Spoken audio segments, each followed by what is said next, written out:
કિશન એમ્બ્રોશિયા સાઇટના સંચાલકે મકાન ખરીદનાર લોકોને છેતર્યા।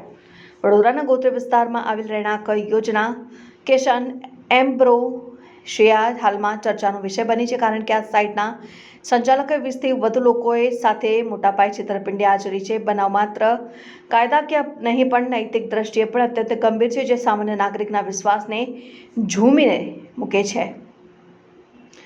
આ સંચાલકે લોકોને લાલચ આપીને મકાન અથવા ફ્લેટ બુકિંગના નામે મોટી રકમ વસૂલી હતી અને અનેક લોકોને હપ્તા ભરાવડાવ્યા પછી પણ ન તો માલિકીના દસ્તાવેજો મળ્યા અને ના તો ઘરો તૈયાર કરવામાં આવ્યા। કેટલાક ભોગ બનેલા લોકોએ તો પોતાના જીવનભરના બચતના રૂપિયામાં રોકાણ કર્યું હતું, જે હવે અંધારામાં ગયા છે।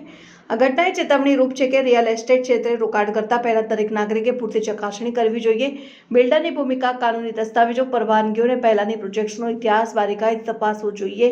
નમ્રતાપૂર્વકનું વચન પણ કાયદેસર દસ્તાવેજની બરાબરી કરી શકતું નથી। હવે લોકોએ પોલીસ સ્ટેશન જઈને અરજી આપી રહ્યા છે અને અગાઉ પણ અરજી આપી હતી, ત્યારે ફરી એકવાર અરજી આપશે। આખરે તમામ લોકોએ મીડિયા સમક્ષ રજૂઆત કરી।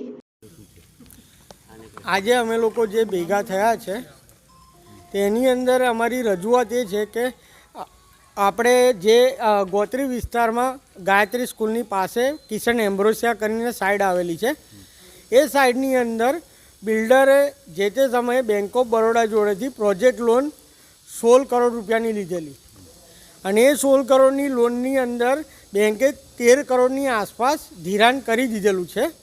હવે જે 80%ની આસપાસ ગણી શકાય અને જે સાઇડની અંદર એટલું કામ પણ થયું નથી, તો બેંકે કયા મુદ્દા જોઈને ધિરાણ કર્યું છે।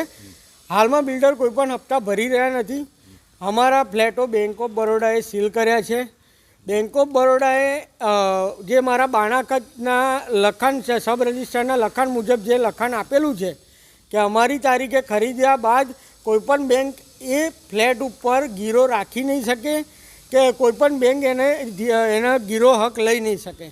છતાં બેંક ઓફ બરોડાએ મારા ફ્લેટ પર સબ રજિસ્ટરના આદેશ વિરોધ કામ કર્યું ના હોવું જોઈએ, જેથી મારા ફ્લેટ પર એને લોન આપેલી નહીં હોય। તો એને લોન ના લી હોય તો અમારા જેવા 25-30 ફ્લેટ ધારકો છે જેમને આ પ્રકારના એમની લોન આલતા પહેલાં ખરીદેલા છે, એના બાણાખત થયેલા છે।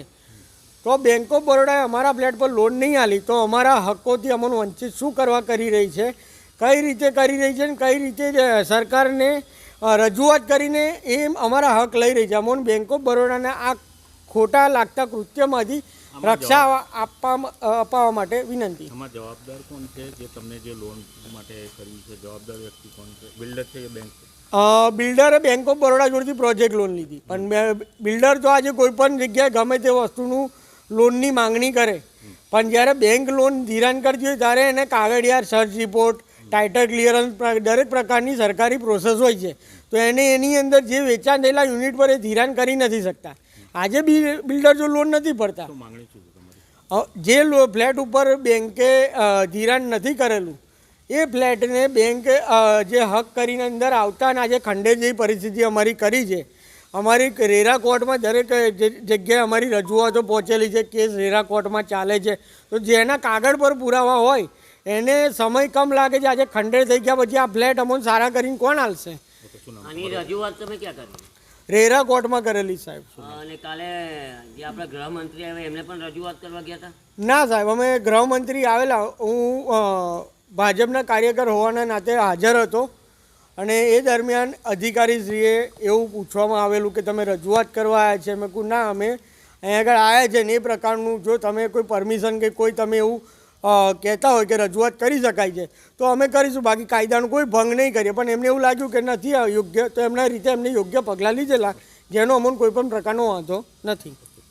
થયા તો કઈ જગ્યા છે અને તમારા જે ફ્લેટ છે હજુ સુધી મળ્યા નથી, શું કારણ છે? આ ફ્લેટ વડોદરામાં ગોત્રી વિસ્તારમાં આવેલી છે, ગાયત્રી સ્કૂલ છે એની આગળ। કઈ સાઈડ છે? સાઈડનું નામ છે કિશન એમ્બ્રોશિયા।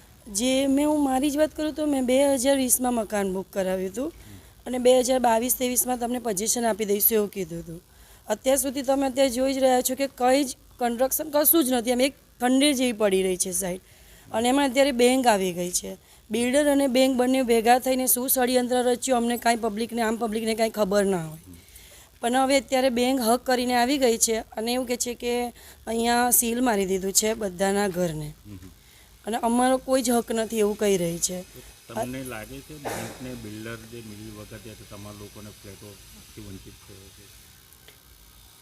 શું કેવું છે? બેંક અને બિલ્ડર વચ્ચે તમે ફ્લેટ બુક કરાવ્યું છે તો તમે એનાથી વંચિત રહ્યા તો ફ્લેટથી વંચિત જ છે ને. અત્યારે અમે ભાડા ભરીએ છીએ, EMI ભરીએ છીએ. અત્યારે મોંઘવારીમાં શું ખર્ચો ના હોય. શું છે તમારી? અમારી માગણી એટલી જ છે કે બેંક એમનો હક ધરાવે ને, અને બિલ્ડર અને બેંકને પૈસા વસૂલ હોય તો બેંક બિલ્ડર પાસે જાય. એમાં આમ પબ્લિકને શું છે? શું નામ તો આપનું?